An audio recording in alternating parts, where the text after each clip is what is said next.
Welcome to the Alcohol Free Life podcast, brought to you by thesoberclub.com. I'm Janey Grace. This is for you if you've quit the booze or you'd like to, or maybe you're just sober curious. I'll bring you tips and motivation without any judgment, and there'll be inspiration from experts, quit-lit authors, and sober heroes.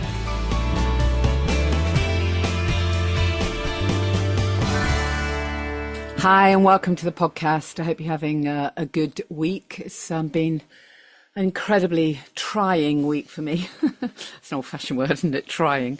But I've really had to pull out some resources and resilience, all kinds of stuff going on. I think Mercury's retrograde, to be honest. Some of you will know what I mean by that. Because just about everything that's gone wrong can. I've got builders in the house. I've got stuff going down. I've got one of my kids is not well. And just everything. But, you know, life's like that sometimes, isn't it? But you have to kind of remember that this stuff happens when you're drinking as well. So reaching for the drink is not going to be the answer. In the middle of all of that, I completely missed my another milestone of my sobriety, and then it popped up on my little app to say that about 10 days ago or something, I reached 2,400 days alcohol free. And I just thought, wow, it's just, what a milestone, what an incredible milestone. So not far off 7 years. And then I looked back at a post that I'd written when I was 2,000 days sober. And I thought, right, okay, I'm just going to check that post and check that I still feel the same way about all the pieces that I wrote and whether there's anything else. And actually, I discovered that in those 400 days since I wrote the last post, actually, I feel as though I've experienced so much more and gained even more insights. So I thought, you know, you might not mind bearing with me this episode while I share some of these insights again. I hope you'll find them interesting. I'd really love to know whether, you know, you've found some of them to be true, and maybe there's many more that I've missed. I suppose I was in sort of philosophical mode when I completed this list. I'm sure there's stuff that I've forgotten, but I'll go through them anyway. And then I'd love to know your view. You can always message me on social media at Janey Lee Grace and just share what you've found from your days, weeks, months, years, whatever. You know, and if you are sober curious and you're just listening to this podcast and you haven't done all of this yet, well, hopefully a recording like this will inspire you that it's worth doing. I mean, it's not all bunnies and rainbows, particularly not in the early weeks, but you know, it's so worth it. You've heard me say that a lot. Just before I get into all of this, then let me just remind you that the Sober Club is 5 years old in September, and we are collaborating with Club Claritee for our 5th birthday. So you're also going to have a chance to hear Alex pop up and just share a little bit about that as a reminder. So super exciting. You can come and meet us. It's not expensive. It's in London, Wednesday, 18th of September. And watch this space because there's going to be some other dates put in place very soon as well. Not least my tour for my book, which comes out in October, From Wham to Woo, A Life on the Mic. That they're obviously not sobriety events. They're just I'm just going to be talking about the book, which obviously shares my story. But I'm doing a bunch of festivals and bookshops around the UK, and it would just be amazing to fill it out with people who care about the podcast as well. It'd be amazing. So just go to janeyleegrace.com and click on the book pick, you know, the pick of the book and the tour dates, or you can find them on the show notes to this podcast as well. So I'm just going to kind of read from the post that I wrote. I did a post on Substack about this. I started off the post by saying, the phrase "sobriety is the gift that keeps on giving" is a total cliche, but it happens to be true. Absolutely ages ago on this podcast, I said, if anyone can come up with something that means exactly the same thing, but isn't naff, then I'm sure I can find you a nice prize. But for now, it will have to do. So I started off the piece by saying that I am proud of those days, and you should be too, whether you're on day 10 or, you know, however, 5,000 days. Be proud of yourself. I feel as though so much has changed for me personally since that period of time. I've done goodness knows how many episodes of this podcast, because it must be, I don't know, I haven't even checked lately, it must be about 275 episodes of the Alcohol Free Life podcast. I've had incredible guests. I've given 2 TEDx talks. Obviously, the one that most of you know is Sobriety Rocks Who Knew. I run the Sober Club, which, as you well know, is 5 in September. I host retreats. I've trained I've trained lots of sobriety coaches. I personally work as a well-being coach, sobriety coach, and I'm trained in EFT and NLP, Matrix, family constellations, obviously holistic nutrition and sober coaching. I've written Happy, Healthy, Sober, and there's probably more. Well, of course I do this podcast, as I say. It's a lot, right? It is a lot. I'm not saying any of this to show off, but none of this happened because I wanted a new career. Far from it. You know, at the beginning, I almost didn't even share that I was sober. I felt so embarrassed and guilty that I'd ever been in the alcohol trap. But actually, everything has felt possible since stopping. And sharing the joy of sobriety has literally become a new obsession for me, you know. But it wasn't all plain sailing at the beginning. So I want to share some of these insights and some of the lessons that have come my way since I started on that journey of sobriety. Because it really has been a roller coaster. You know, everything, twists, the turns, everything. So here are some of the gems that I've uncovered. A lot of them were mentioned in the previous post I did for 2000 days. So apologies if you're hearing it again. But again, as I've said last week, you know, sometimes you hear something for a second time and it lands differently. And then there's a few other insights added on. I thought I'd give you 24 for 2400 days, right? So insight number 1. The early days can be really tough. If you are listening now in your early days, if you're not clinically dependent, hopefully the physical discomfort will ease relatively quickly. But, you know, you might have the headache, you might have the poor sleep, you might not feel so fantastic. But above all, it's the mental anguish that gets most of us. It's the constant chatter in our head. It's that voice telling us it's too hard. I can't do it. What will everyone else think of me? And that's all consuming, or it can be. And I had to learn to quiet that voice, to talk back to the inner critic, to embrace the curiosity about what I was going through. And it was the curiosity that helped me to move forward, even when I felt really fragile, really completely disconnected. Insight 2, which links very much to insight 1, is that brain chemistry is out of whack at the beginning. So when I quit the booze, bizarrely, I forgot everything I knew about nutrition and well-being for a bit. Because I did know a lot about it. I'd been stepping around the elephant in the room that was alcohol, but I was actually living relatively holistically. But I just kind of forgot everything. I felt so sorry for myself. And then, you know, a little time into it all, I finally called a nutritionist friend, and she kind of said, well, why aren't you doing all the pieces you know? And I thought, oh yeah. So she helped me reset with proper food, good supplements. And I do really believe that it is critical to take, you know, not just take care of yourself, but that phrase extreme self-care in those early weeks particularly. You need really good nutrition, you need protein with every meal, you need good fats, and you really, in my opinion, need good supplements. The magnesium blend I recommend, you can find the link in the show notes. Most people need vitamin D, vitamin C. A lot of people need amino acids. Have a think about things like L-theanine. And then if you've got a lot of cravings, things like chromium. So have a look at the Sober Club. We've got an article about supplements, and check the show notes. But now, actually, when I look back, I am actually grateful that I went through that misery, because it's meant now that I really understand what people go through. So I'm a much better coach. And then there's insight 3, and that is about the shame that I just mentioned. Feeling that, and shame, by the way, is just about the lowest vibration. It's a terrible emotion to get stuck in. Feeling emotions generally, totally part of the journey, you know, feel all the feels, as they say. But I really had that strong sense of shame to start with. I felt really embarrassed about my years of drinking, really embarrassed as to what I'd put my kids through, I don't know, just the times when I might have made myself unsafe. And the vulnerability and honesty had to become my antidote, really. And of course, over time, I've come to terms with my past and learnt to forgive myself.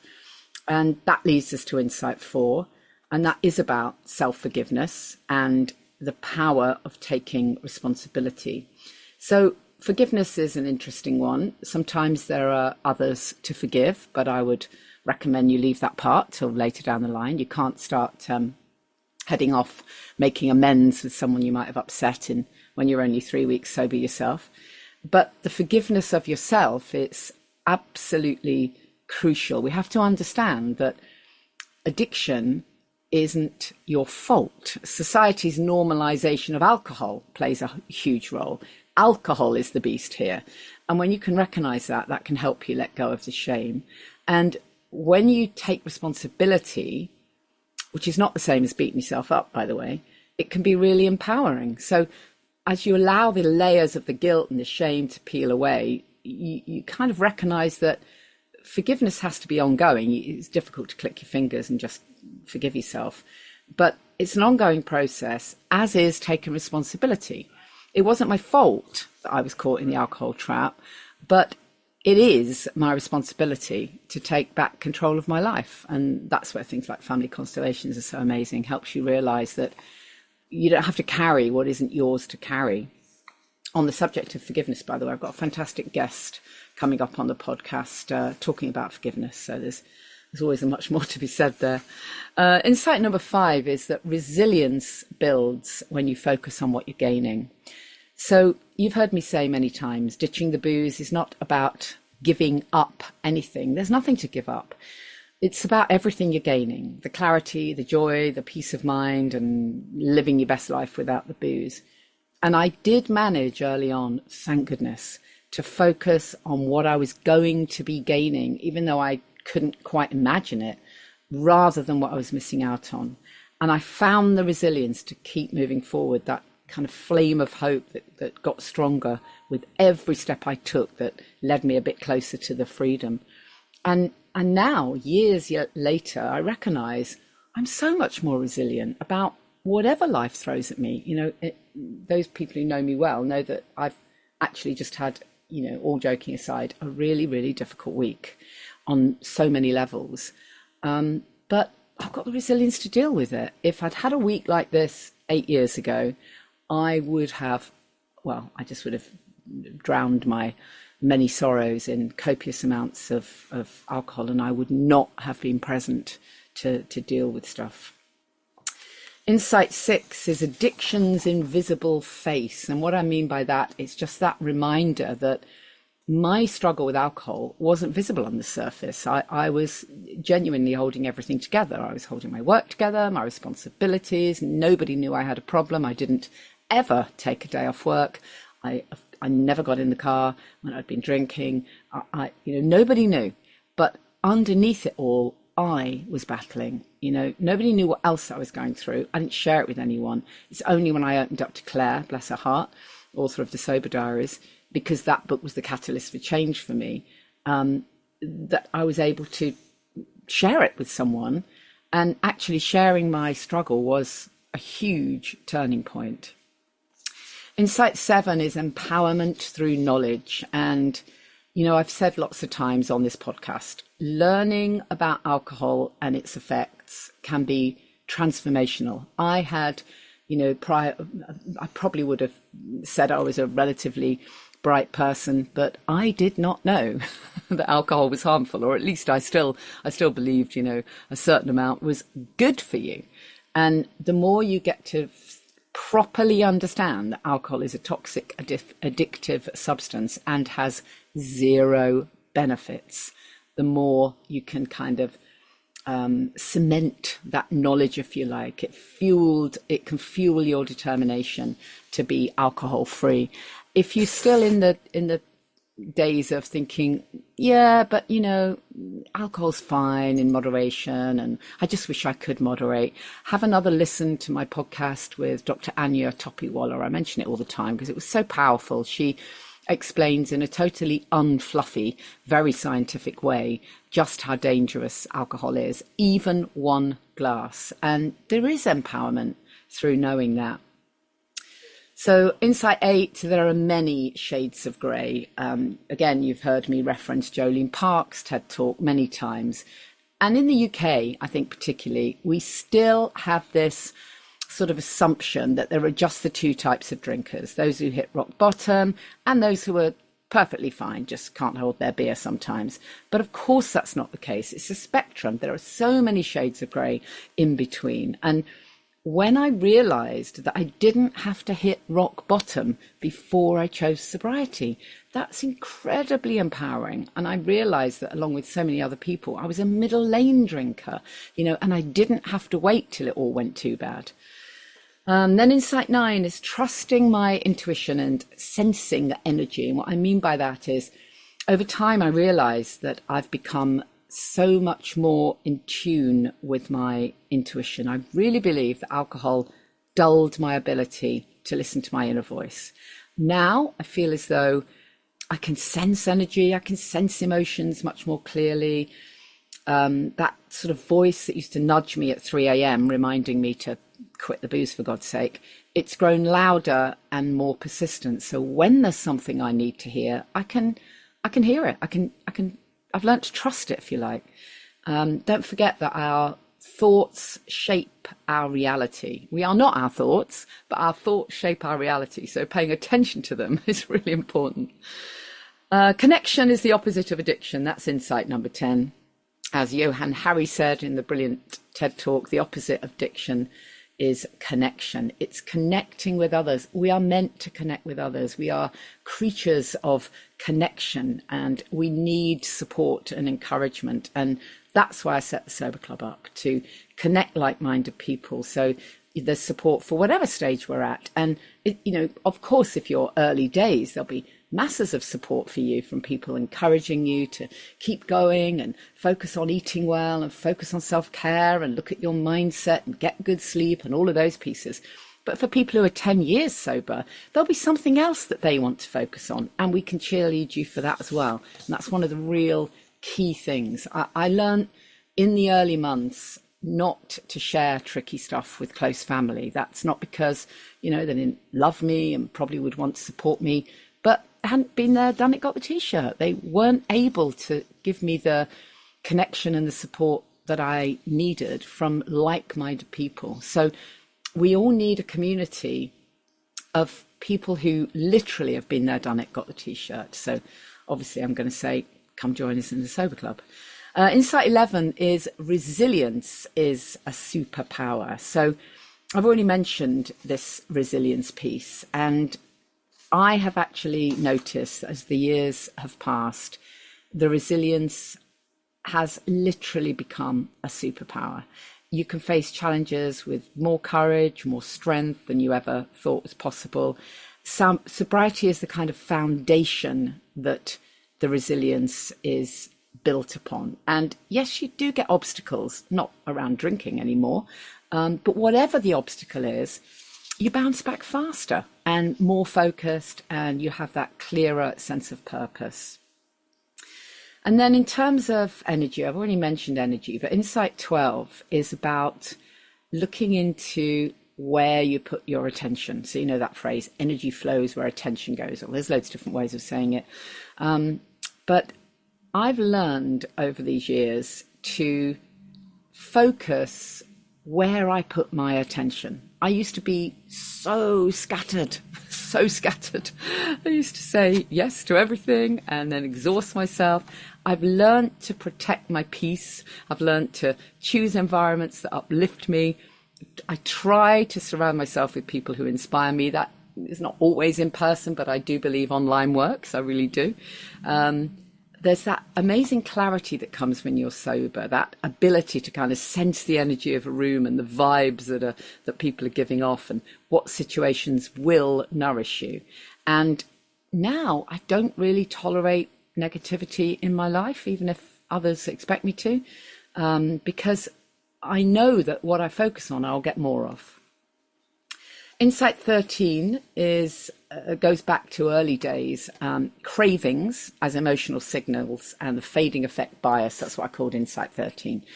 Cravings are just thoughts, but they're more than a mere thirst. If I had a craving, which I did, of course, in the early weeks and months, I now realize the craving wasn't for alcohol. It wasn't really for toxic liquid. The craving was for the feeling I wanted. It was for all the associations that I'd been brainwashed into thinking that alcohol gave me. You know, I stupidly thought it gave me confidence and laughter and fun and made me more glamorous. And I mean, it's all total BS. Cravings were really a yearning for an emotional change. I wanted to feel different to the way I actually felt. But the reality is we have to feel all the emotions, and we have to notice them and ask ourselves, well, this craving that I think is for alcohol, what is it that I really need right now? And how else can I get that, even if only for a short time, rather than by pouring in toxic liquid, which won't give you the effect you want anyway? The fading effect bias, the fab, which is anything but fab, is that thing of looking back with rose-tinted glasses and thinking, oh, yeah, wouldn't it be nice? It'd be nice, wouldn't it? But no, it wouldn't actually be nice. The emperor isn't wearing any clothes. Going back to drinking doesn't actually solve anything at all. Insight 14 is ditching the booze is the best parenting hack. I've already mentioned feeling all the emotions. It became a powerful challenge for me, and particularly in my parenting. And that is my one regret, that I didn't stop sooner. But once I had quit the booze, I really believe I was better able to understand my kids' sensitivities. You know, my kids were older, obviously, handle their emotional outbursts, you know, support them with the challenges they went through, because I was so much more aware of my own. So I found more empathy, more patience, more time. And, you know, truth be told, I am a much better role model now for those teenagers and young adults. I remember in the early days of stopping drinking, one absolute highlight for me was knowing that I was fully present. You know, I got a call at midnight to pick up my son, and of course he starts the conversation with, oh, I'm sure you won't be able to do this, but would you beg dad for me? You know, I need picking up. I was just delighted. Absolutely delighted to jump in the car to enjoy the freedom of sobriety. And literally my only regret is not doing this when the kids were really young. Insight 15 is a new realization of joy and gratitude. So the idea that alcohol makes us cheerful is a total lie. Alcohol numbs both negative feelings, positive feelings. It actually flattens everything. And it's sobriety that can let you rediscover authentic happiness. I became aware of contentment, of that feeling of being content. I was never content. For me, it was always chaos or bigger, better, faster, more, always wanting something. Contentment is a fabulous state to be in. Alcohol literally stole my joy, and sobriety enabled me to find that sense of balance and authenticity and happiness. And that's not all the time, because that wouldn't be normal either, but that sense of balance and being able to become content. And of course, within that, practicing gratitude has been absolutely key. Even on the bad days, even when things are difficult, writing down what you appreciate, particularly if you focus on what you appreciate because you've chosen to be alcohol free, can really help you to refocus. Insight 16 is prioritizing self-care. So I've already mentioned the self-care piece, but I think for me, I learned the hard way that self-care is not optional. It's also not selfish. It's just essential. I used to think that drinking was my self-care. It was my reward after a long day. But now I realise I was self-harming. You know, let's not beat about the bush. I started to introduce self-care pieces into my life, you know, whether it was a walk in nature or journaling or having a lovely bath with essential oils. Self-care is about acknowledging our own worth and nurturing that resilience. It's absolutely vital in the early weeks to focus on just getting everything rebalanced, really, and recalibrated. And that links to Insight 17, which is going within. So taking time for self-care also helped me to recognise the importance of I don't even necessarily want to call it spirituality, because it may not be that for you, but it's some way that you can listen in to your inner self, if you like, to go within. I've mentioned many times that I used to work with meditation gurus. I was a Hay House author, a presenter on Hay House Radio, but I could never meditate because alcohol totally lowered my vibration. I felt so inauthentic. If I sat in silence, it was very uncomfortable, because I had to confront the voice that was saying, what the hell do you think you're doing? But now I can meditate. I still don't find it easy, and I don't manage 20 minutes levitating. But I absolutely find time to go within, because I can do that now. That doesn't mean that I'm perfect, but it means that I'm authentic and I'm open, and I can trust myself now to listen to what an inner voice might be telling me, if it's working to my advantage. Insight number 18 is finding creativity, purpose, and time. I had no idea how much time I wasted on drinking. It was unreal. Thinking back, I realize it took so much brain space, just planning to drink, planning where to go so you can always get a drink first, the actual drinking, the waste of time, the recovering from drinking, the beating yourself up about drinking. Oh God, it all takes forever. And when you've stopped drinking, you start to feel better, there is so much more time. Now, that can be dangerous. It can be dangerous to some people, because they might start to think, oh my God, I've got all this time on my hands, and actually I don't have enough to fill it. So it's a great time to just go back to creative pursuits, hobbies that you might have been interested in. Others find a new sense of purpose and direction, something completely new. And for me, it just kind of underlined that, I suppose ditching the booze just made it clear to me that my purpose is communication. I suppose it always has been. That's what makes me tick. But now I realize that ditching the booze has helped me to find this purpose, which is to spread the message of how fantastic life without alcohol is. And then insight 19 is the best aging gracefully, I should say, secret. Again, you've heard me say on this podcast that aging used to scare me. The whole idea of getting older, I felt bloated, my skin looked dull, I was looking old, I was looking energyless, and I didn't like it. I was worried that, everything was going south and nothing would ever get better. But since ditching alcohol, I've noticed a huge difference. My skin's clearer, my eyes are brighter, my energy levels have skyrocketed. I genuinely feel younger now than I did when I was drinking. And the fear of aging has completely diminished, because I feel vibrant and healthy. And now I recognize that I'm lucky to get older. It's not anything to fear. I'm grateful that I can be old, that I can be getting older. Like, what's the alternative, right? So I'm not interested in Botox or, starving myself. Being sober is just the best anti-aging secret that there is. And, I suppose most importantly, it's not about how we look anyway. It's about whether or not we can like ourselves. And I never thought I'd be able to say that. Insight 20 is kindness is good for you. I've always known that kindness is powerful. I've interviewed Dr. David Hamilton on the podcast several times. I loved his book, Why Kindness is Good for You. I've known about this stuff many years, but it's only since being sober I've been able to embody it fully. There's something about sobriety that opens up space for compassion and connection.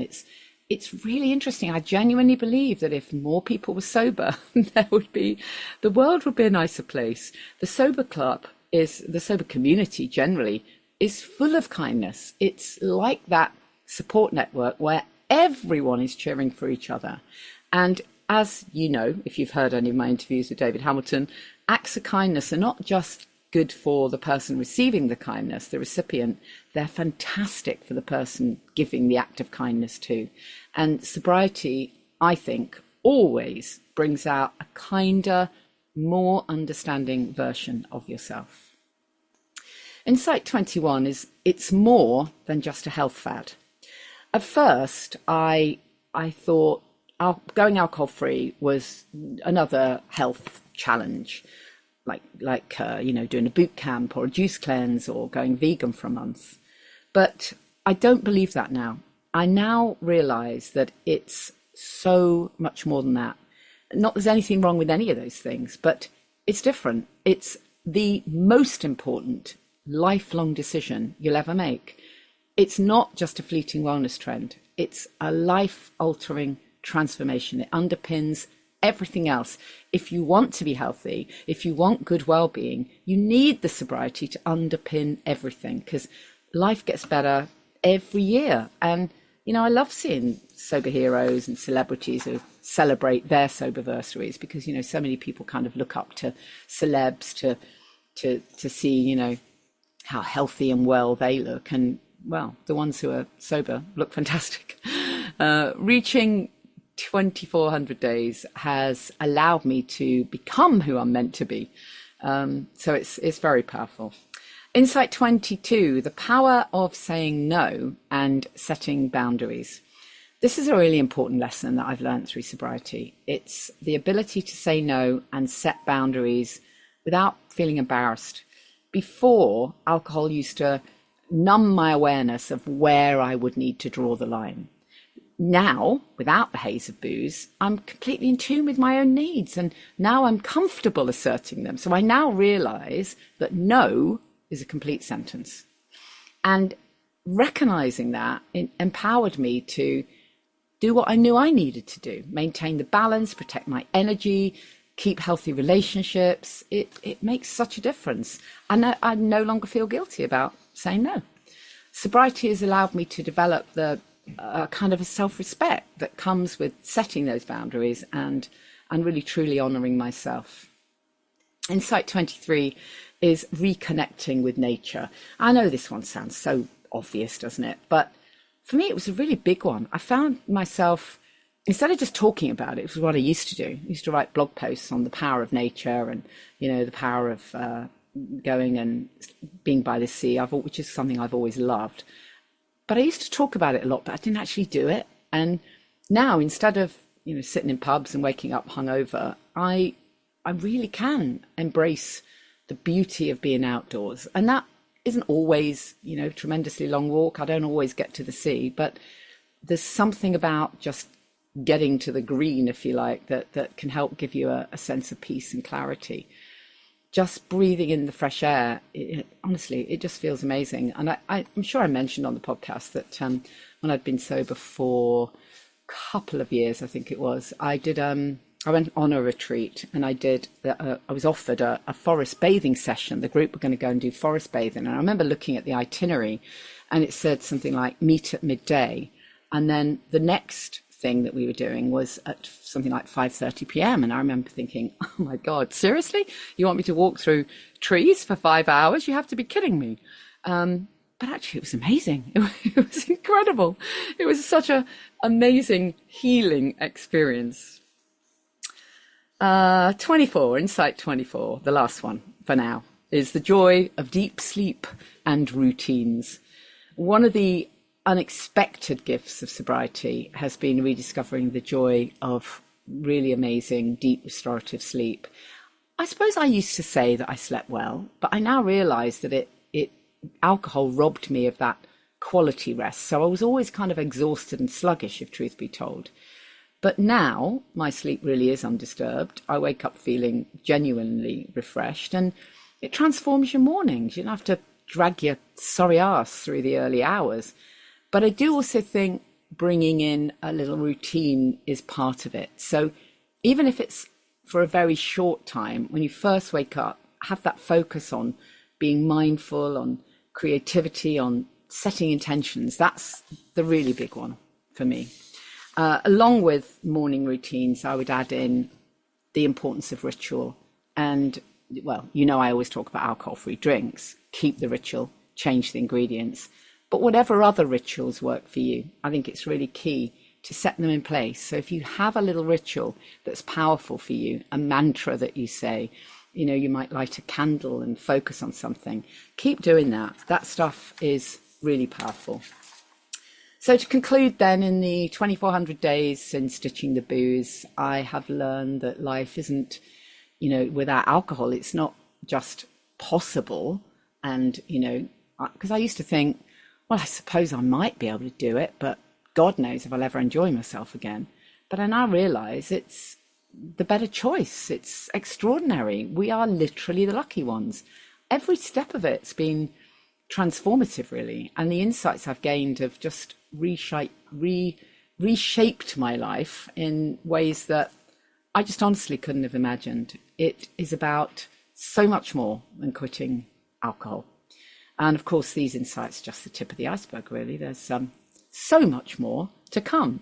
So I would love to know some of your insights from your weeks, months, years. Some of them might be similar to mine. You've probably got many others that I haven't included here. But follow me on social media, @JaneyLeeGrace, and share some of yours. I'd love to hear them.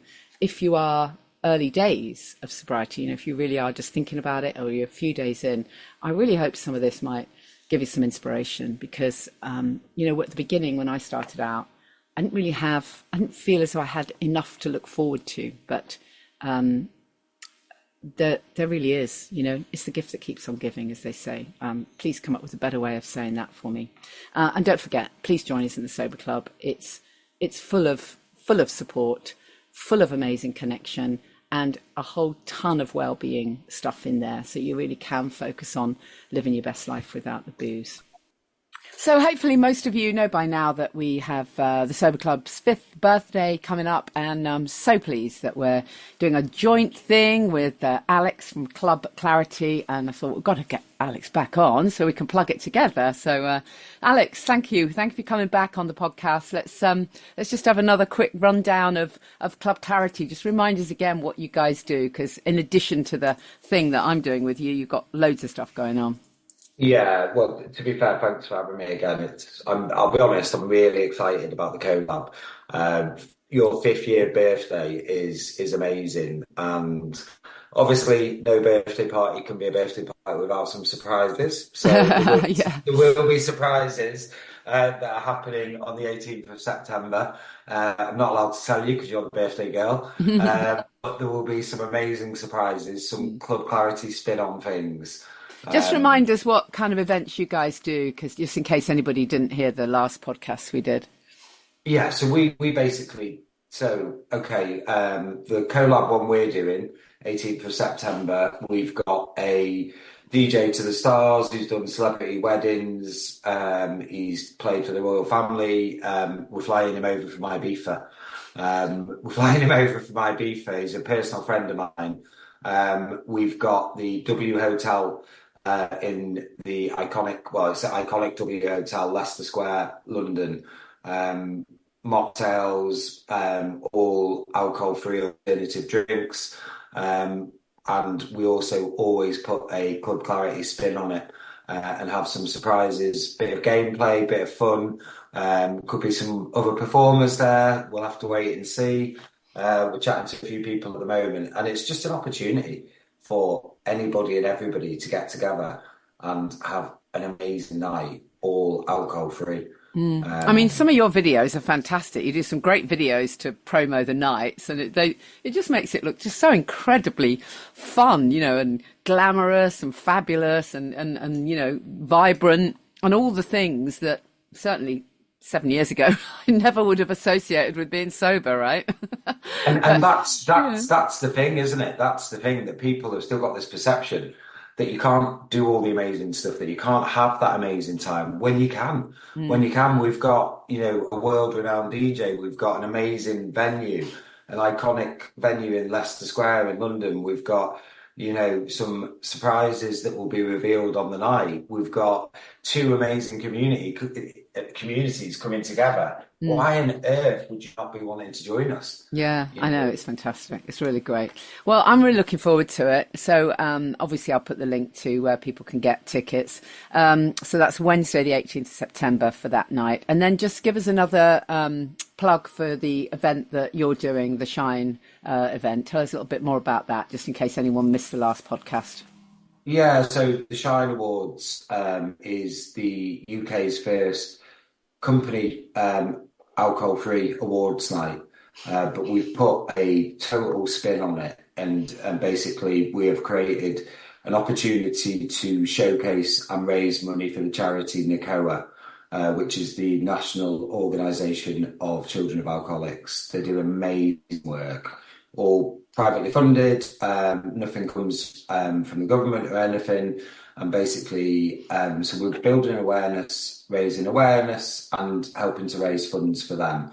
But obviously in Claritee style, we don't do things by halves. So we've got 90 minutes of competitive gameplay where you all on a table of 10 and you all basically have to choose who plays what game, playing for points win prizes.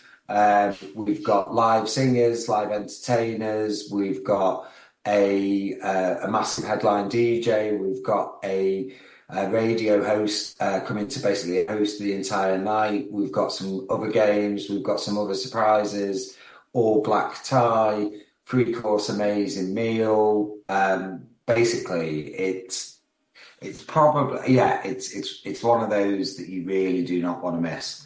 That's fantastic. Do not want to miss. Because, I mean, when you're first sober, I remember one of the things that used to make me most fed up was you can't go to functions, because all that happens is just people drinking the whole goddamn night. It's usually not much going down anyway, but there is nothing to drink, and I mean nothing.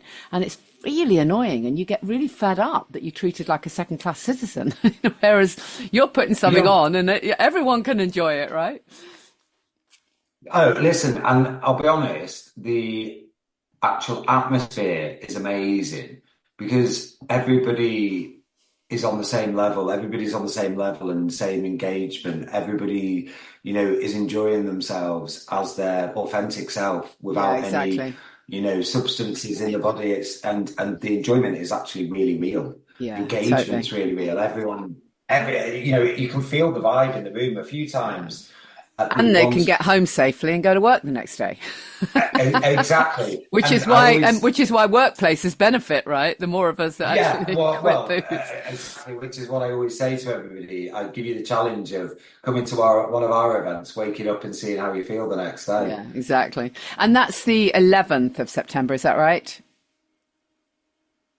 Titanic Hotel in Liverpool. Sorry, just say that again. 11. You cut out there. 11th in Liverpool. 11th of September, Titanic Hotel in Liverpool. Brilliant, fantastic. Well, we'll put all the links there, and brilliant that you're doing all this stuff, Alex. I love it. Just completely transforming the way people party is just great, and how fantastic for people who are newly sober to know that there's stuff they can go to. It's brilliant. So anybody's welcome to book tickets, come along to our event on the Wednesday the 18th September. We'll keep promoting it and keep putting the info in the show notes, and I look forward to actually meeting you in person soon then, Alex.